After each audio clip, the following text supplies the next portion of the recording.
మన ప్రభువును రక్షకుడైన యేసు క్రీస్తు నామంలో మీ అందరికీ శుభాభివందనాలు తెలియజేస్తున్నాం.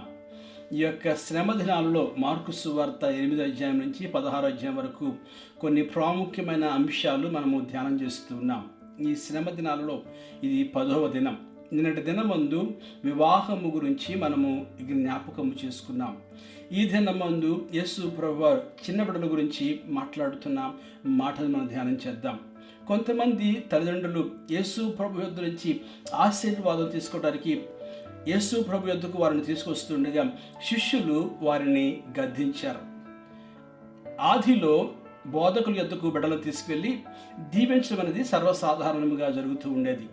ఎప్పుడైతే శిష్యులు గద్దించారో యేసు ప్రభువారు అది చూచి కోపపడి, ఇంతకుముందు మనం చూసాం, మీలో ఎవరు గొప్పవారని చెప్పి వారు ఒకరినొకరు గొడవ పడుతూ ఉండగా యేసు ప్రభువారు ఒక చిన్న పిల్లవాడిని తీసుకుని ఎత్తుకుని ఇలాంటి స్వభావం కలిగి ఉండాలని చెప్పి వారికి చెప్పినప్పుడు మరలా రెండవసారి మనం చూస్తున్నాం. మరలా వారు గద్దించినప్పుడు యేసు ప్రభువారికి కోపం వచ్చి ఆయన చెప్పిన మాట అంటే పరలోక రాజ్యము ఇలాంటి వారిదని చెప్పి యేసు ప్రభువారు స్పష్టంగా మాట్లాడారు. ఎందుకు యేసు ప్రభువారు పరలోకము ఇలాంటి వారితో పోల్చారంటే, ఎందుకంటే చిన్న బిడ్డలు మన మీద ఆధారపడేవారు, చిన్న బిడ్డలు మన యందు విశ్వాసం ఉంచేవారు, చిన్న బిడ్డలు ప్రతిదానికి ప్రతిస్పందించేవారు, చిన్న బిడ్డలు విధేయత చూపించేవారు, చిన్న బిడ్డలు మనం చూసినప్పుడు వినముగా ఉండేవారు, చిన్న బిడ్డలు క్షమించే గుణం, అంటే వారు చిన్న విషయంలో కూడా మన మీద ఆధారపడి ముందుకు వెళుతూ ఉండేవారు. అంటే ప్రతి విషయంలో కూడా వారు తగ్గింపు జీవితం మనం చూస్తున్నాం. మనము కూడా పరలోక రాజ్యంలోకి ప్రవేశించాలి అంటే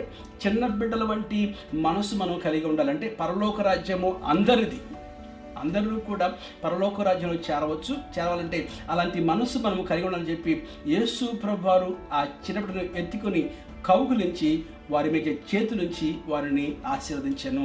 మనం చూస్తున్నాం కదా, దేవుడు పరలోక రాజ్యమును అందరి కొరకు సిద్ధపరిచాడు. కానీ మనము కూడా పరలోక రాజ్యం చేయాలంటే అటువంటి మనసు కలిగి ఉంటే దేవుడు తప్పకుండా మనం పరలోక రాజ్యానికి చేర్చుకుంటాడు. అట్టి కృప దేవుడు మన దయచేయును గాక.